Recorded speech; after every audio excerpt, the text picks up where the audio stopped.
했던 봄의 향기와 무더웠던 여름을 지나서 까맣게 그을린 우리의 얼굴을 신선한 바람이 식혀주는 계절이 왔습니다. 바로 가을이죠. 가을이 되면 오곡이 여물어서 풍성한 수확을 우리에게 안겨줍니다.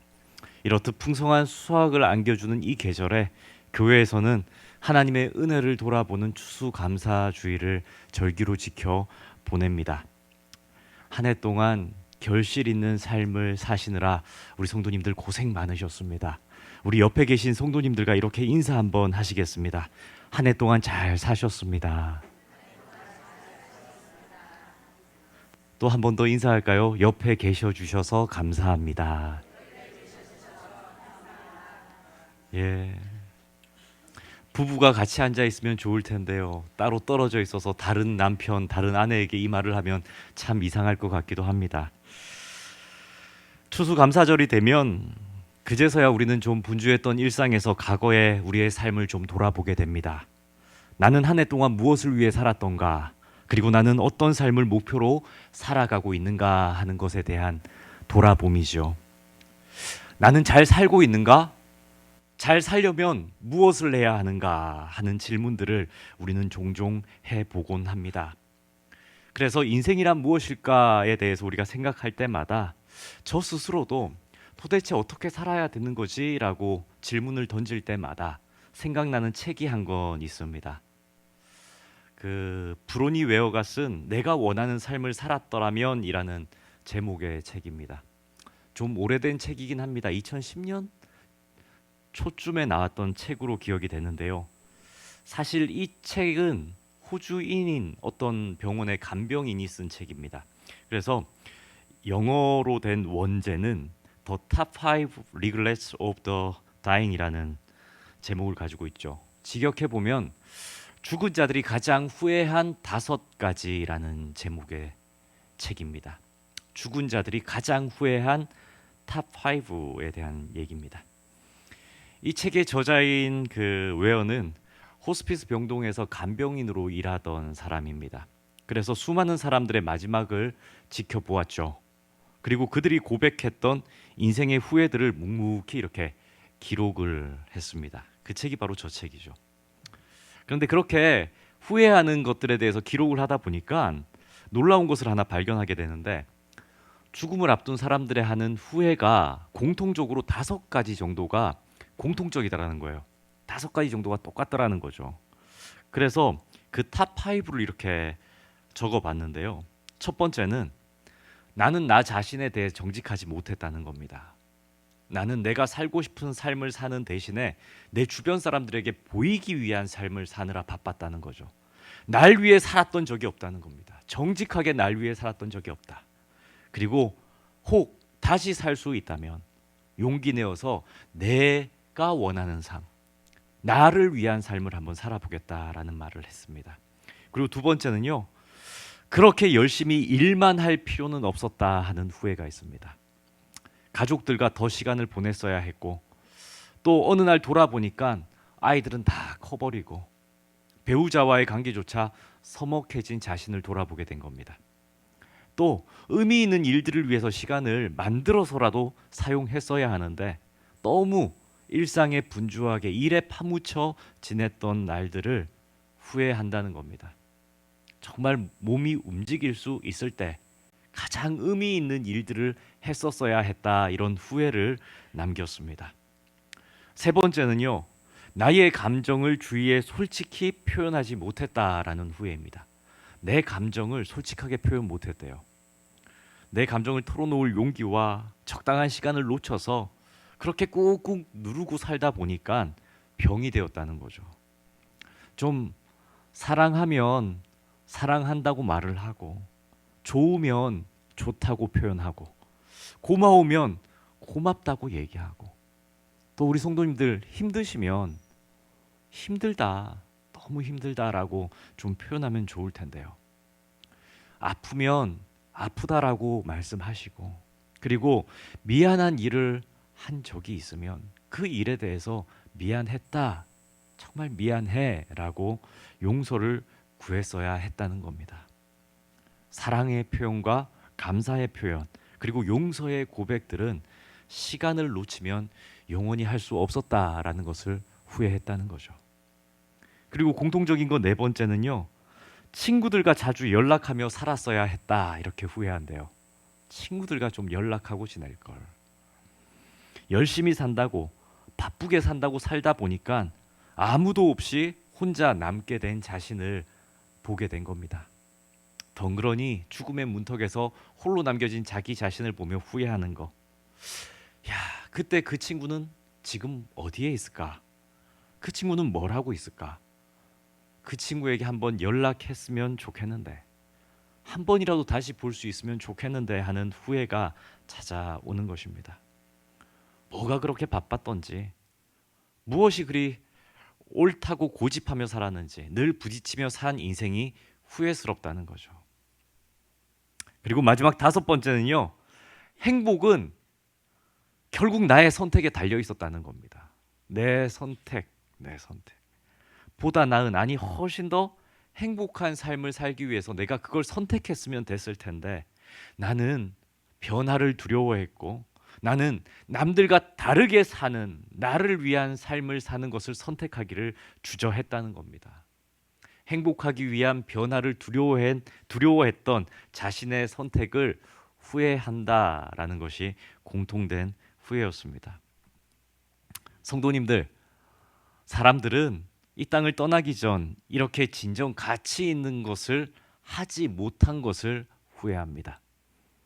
했었어야 됐는데, 하면 좋았을 텐데, 지금도 들어서 알 텐데 그걸 못하는 거죠.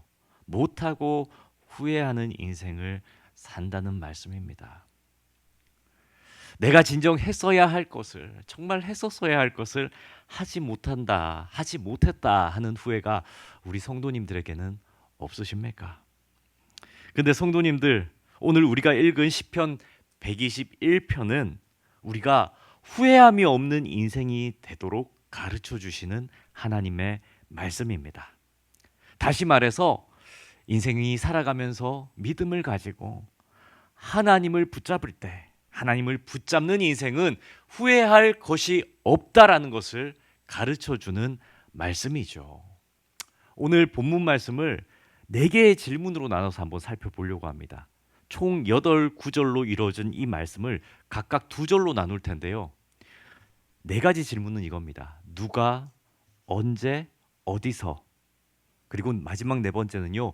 무엇을 어떻게, 같이 해서 이렇게 4가지 질문으로 해서 한번 보려고 합니다.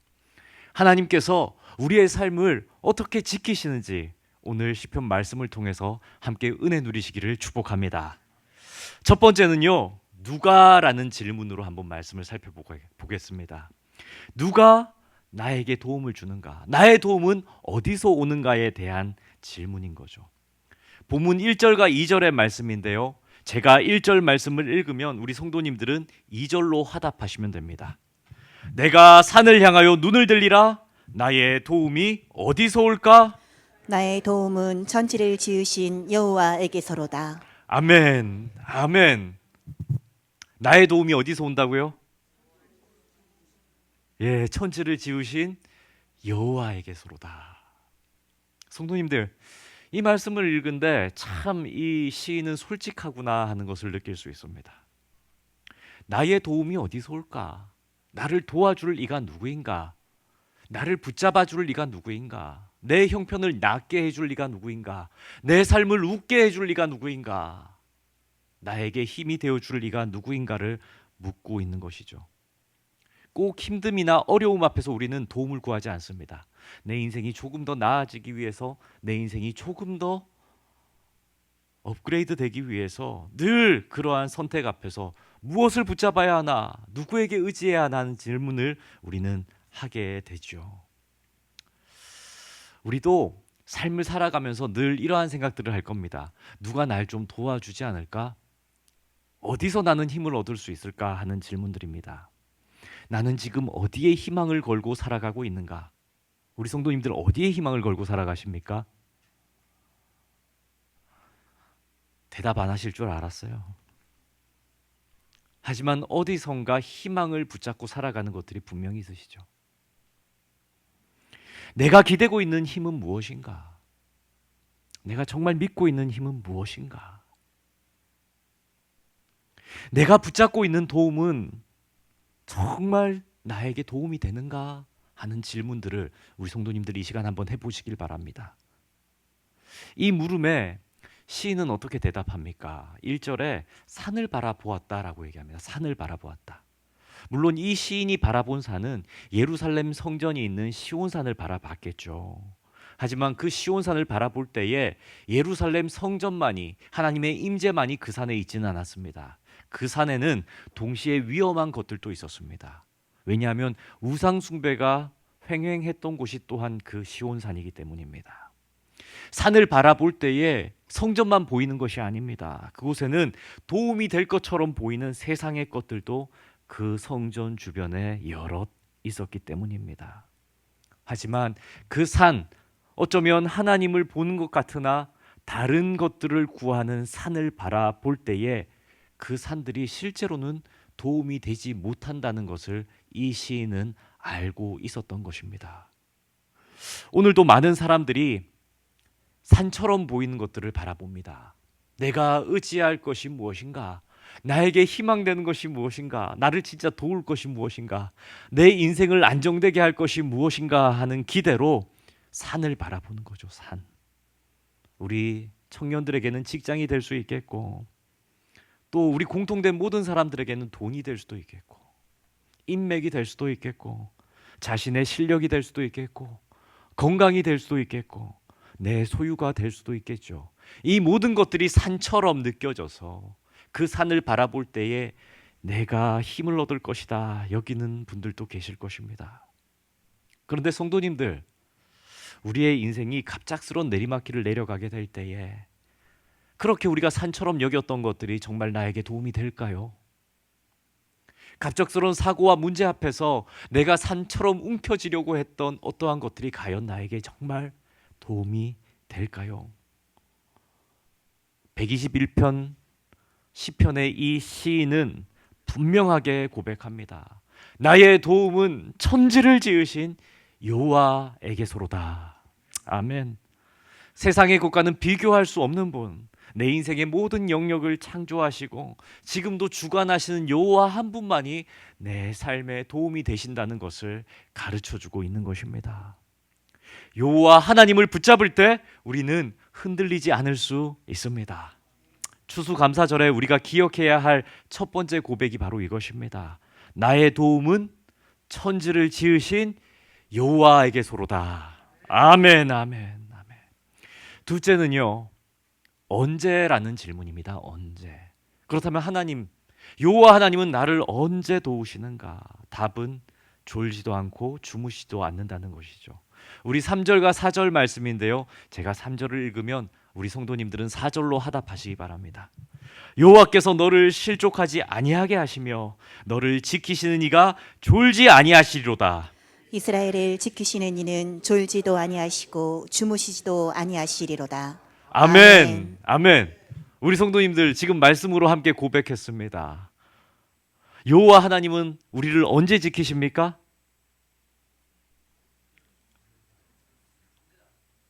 예. 성경은 한 단어로 말씀합니다. 항상, 언제나, 모든 때에라는 단어입니다. 항상, 언제나, 모든 때에. 시편의 기자는 우리에게 말씀하죠. 졸지도 주무시지도 아니하시고. 하나님은 단 한순간도 우리에게서 눈을 떼지 않으십니다. 우리는 지칠 때가 있고 힘들 때가 있고 우리의 믿음이 약해 넘어질 때가 있고 심지어 하나님을 잊고 살아갈 때도 있습니다. 그런데 그때조차도 하나님은 눈을 감지 않으신다는 것입니다. 다 지켜보고 계시다는 거죠. 졸지 않으시고 주무시지 아니하신다. 눈을 감지 아니하시고 우리의 모든 일거수일투족을 지켜보신다. 여호와 하나님은 우리를 지키시는 일을 절대로 멈추지 않으신다라고 가르쳐 주십니다. 성도님들, 우리는 이 말씀을 얼마나 우리의 머릿속에 기억하고 살아가고 있으십니까? 올 한 해를 뒤돌아보면 우리가 계획대로 된 일도 있고 계획대로 되지 않은 일도 분명 있을 것입니다. 그런데 분명한 사실 하나는 아무리 돌아봐도요. 정말 아무리 돌아봐도요. 그 일이 되든 안 되든 나에게 유익이 있었든 유익이 없었든 여기까지 내가 살아올 수 있었던 것은 지금 내 삶이 여기까지 유지될 수 있었던 것은 하나님께서 늘 우리의 삶을 지켜 보호하여 주셨기 때문이라는 사실입니다. 믿으십니까? 사랑하는 또 전능하신 하나님께서는 그의 아들 삼으신 우리들을 끝까지 붙잡고 계시다는 사실입니다. 졸지도 주무시지도 아니하시고 내 삶의 형편이 어떠하든지 내 믿음의 연약함이 어떠하든지 내 모든 행태가 어떠하든지 늘 지켜보고 계셨다는 사실이 우리의 마음을 뭉클하게 만드는 것입니다. 그렇게 추수감사절에 고백해야 할 두 번째 감사는 하나님은 한 번도 나를 놓친 적이 없으시다. 하나님은 한 번도 나를 보지 않으신 적이 없으시다라는 이 고백이 우리 성도님들의 삶에 있기를 축복합니다. 셋째로는요, 어디서라는 질문입니다. 하나님께서 나를 지키시는데, 우리 성도님들을 지키시는데 어디서 지키시는가 하는 질문이죠. 우리 5절과 6절 말씀인데요. 제가 5절 읽으면 6절은 어떻게 합니까? 성도님들이 하답하시면 됩니다. 여호와는 너를 지키시는 이시라. 여호와께서 내 오른쪽에서 내 그늘이 되시나니 낮의 해가 너를 상하게 하지 아니하며 밤의 달도 너를 해치지 아니하리로다. 아멘. 아멘. 하나님은 우리를 어디서 지키신다라고 성경이 말씀합니까? 예, 내 오른쪽.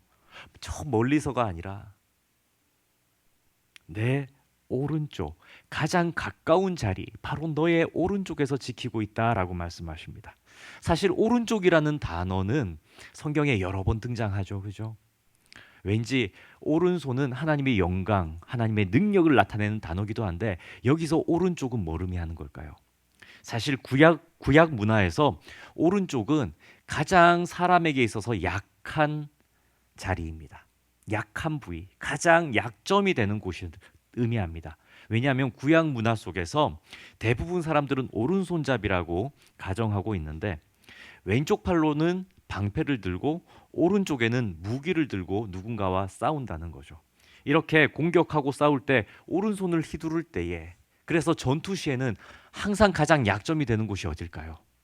바로 무기를 든 오른쪽이라는 거죠. 열심히 일하는 오른쪽, 가장 빈번하게 사용하는 오른쪽, 내가 가장 자신 있어 하는 오른쪽이지만 가장 약점이 되는 부분이기도 합니다. 내가 자신 있어 하는 것이 무너질 때, 내가 가장 잘 사용하는 어떠한 것들이 무너질 때 우리의 마음은 낙담됩니다. 내가 가장 자랑하는 오른쪽이 무너질 때 그것이야말로 나의 큰 약점이 되죠. 그런데 하나님은 어디서 우리를 지키신다? 오른쪽. 너의 가장 약점이 되는 곳, 너의 가장 약한 곳, 너의 마음이 무너진 곳, 네가 가장 의지했으나 낙담시키는 바로 그곳, 그곳에서 하나님은 우리를 지키신다 말씀하십니다. 이어지는 말씀에 보면요, 인생에는 낮의 해와 같은 고통이 있다라고 말씀합니다.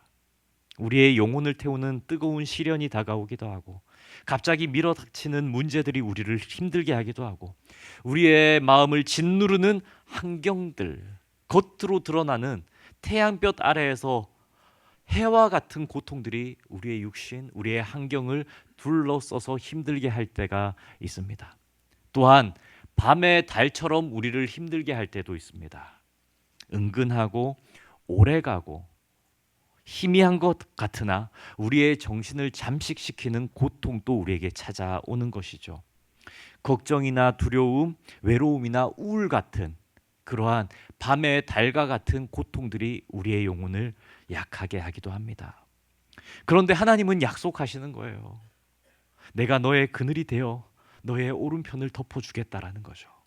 낮에도 밤에도 너를 해하지 못하도록 누가 지켜주시겠다? 하나님께서 어디에서? 나의 가장 힘들고 나의 가장 약한 곳에서 지켜주시겠다 약속하십니다. 내가 너를 가장 가까이에서 지켜보다가 너의 가장 힘든 부분을 덮어서 지켜주시겠다 약속하십니다. 성도님들, 이것보다 더 놀라운 감사가 어디 있겠습니까? 이것보다 더 놀라운 감사가 어디 있을까요? 살면서 조금 살은 인생이지만 정말 세상이 매몰차구나 하는 생각들을 할 때가 있습니다. 좋을 때, 능력이 있을 때, 나에게 여유가 있을 때는 주변에 많은 사람들이 도와줍니다. 항상 외롭지 않게 나를 지켜주고 항상 나에게 힘이 되어주겠다 말하는 사람들이 곁에 있죠. 그런데 내 인생이 순식간에 무너질 때, 내가 자랑하는 것들이 꺾어졌을 때, 내가 붙들고 있던 어떠한 것들이 남들에게도 보여지지 않을 때, 그때 인생은 가장 힘들어집니다. 그때 누가 옆에서 지켜줄까? 나의 도움이 어디서 올까라고 보았을 때, 그때에 여호와 하나님께서 그 약한 곳에서 우리를 붙들고 있음을 발견하게 됩니다. 사랑하는 성도님들, 이처럼 여호와 하나님은 우리의 가장 약한 곳을 아시고 그 약한 곳에 함께하고 계시며 우리를 보호하시는 분이심을 믿으시기를 축복합니다. 우리가 가장 힘이 없을 때, 우리가 누구 하나 붙잡을 수 없을 때, 그때에 도움 주시는 이가 누구시다? 바로 여호와 하나님이시다. 그 여호와 하나님을 믿으시는 저와 우리 성도님들 되기를 축복합니다. 마지막입니다. 넷째, 그렇다면 우리 여호와 하나님께서는 무엇을 어떻게 우리로 하여금 지켜주시는가? 무엇으로부터 지켜주시고 그 무엇으로부터 어떻게 우리를 지켜주시는가? 7절과 8절 말씀에 기록되어 있습니다. 제가 7절 읽으면 우리 성도님들 8절로 하답하십시오. 여호와께서 너를 지켜 모든 환난을 면하게 하시며 또 내 영혼을 지키시리로다. 여호와께서 너의 출입을 지금부터 영원까지 지키시리로다. 아멘, 아멘. 하나님은 우리의 무엇을 지키십니까? 예, 성경은 말씀하죠. 모든 환난, 내 영혼, 내 출입, 그리고 지금부터 영원까지. 무엇을 지키신다고요? 나의 환난, 나의 영혼, 나의 모든 출입, 그리고 지금부터 영원까지의 모든 시간들을 지켜주신다 말씀합니다. 우리의 하루가 시작되는 새벽부터 우리의 하루가 끝나서 누울 때까지 여호와 하나님은 지켜주신다. 우리의 마지막 숨을 내쉴 때까지 하나님은 우리의 모든 출입, 우리의 모든 환난, 우리의 영혼을 거룩하게 지켜주신다 말씀합니다. 특별히 7절 말씀에 보면은 중요한 표현 하나가 있습니다. 내 모든 환난을 어떻게 하십니까? 면하게 하신다. 면하게 하신다. 아멘이십니까? 아멘. 면하게 하신다. 면하게 하신다. 이게 무슨 뜻일까요? 면하게 하신다. 하나님은 우리가 감당할 수 없는 환난은 절대로 허락하시지 않는다라고 말씀하시는 겁니다. 이 고통이 있으면 내가 쓰러질 고통에 대해서는 하나님은 그 고통 주시지 않는다는 말씀입니다. 모든 환난을 면하게 하신다. 이길 힘을 주신다. 어떠한 환난이라고 하더라도 반드시 너의 영혼이 뚫고 이길 수 있는, 그 환난을 이길 수 있는 믿음을 주신다 말씀하십니다. 성도님들, 하나님께서는요, 우리에게 환난을 주시지만 그 고통을 주실 때도 있지만, 아니요, 우리가 만든 환난일 수 있고 우리가 만든 고통일 수 있습니다. 그래서 하나님께서는 그 모든 환난과 고통을 허락하시긴 하시지만 그 환난을 통해서 뭘 이루시기를 원하실까요? 선을 이루시기를 원하신다. 그 환난을 통과한 후에, 그 고통을 이긴 후에 보다 나은 우리가 되기를 원하신다 말씀하십니다.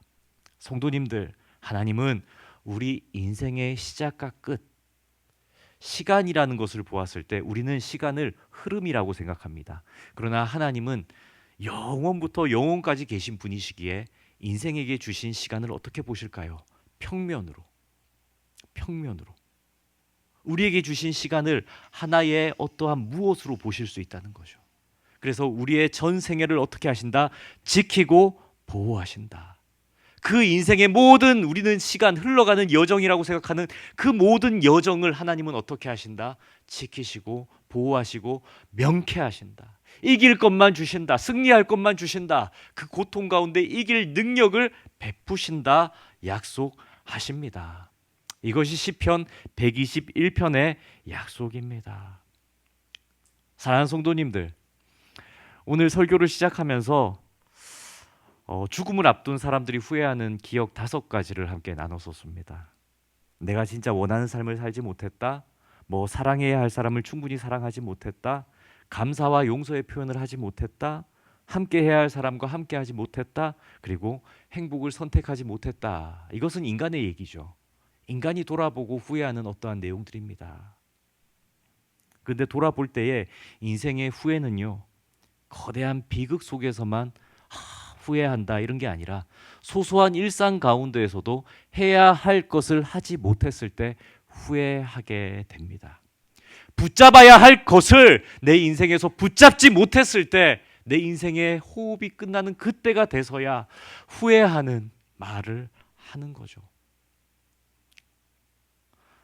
인생의 하찮은 것에 대해서도 우리가 이렇게 후회할 텐데 정말 우리가 이 땅을 살아가면서 붙잡아야 할 믿음의 고백, 믿음의 진리가 있습니다.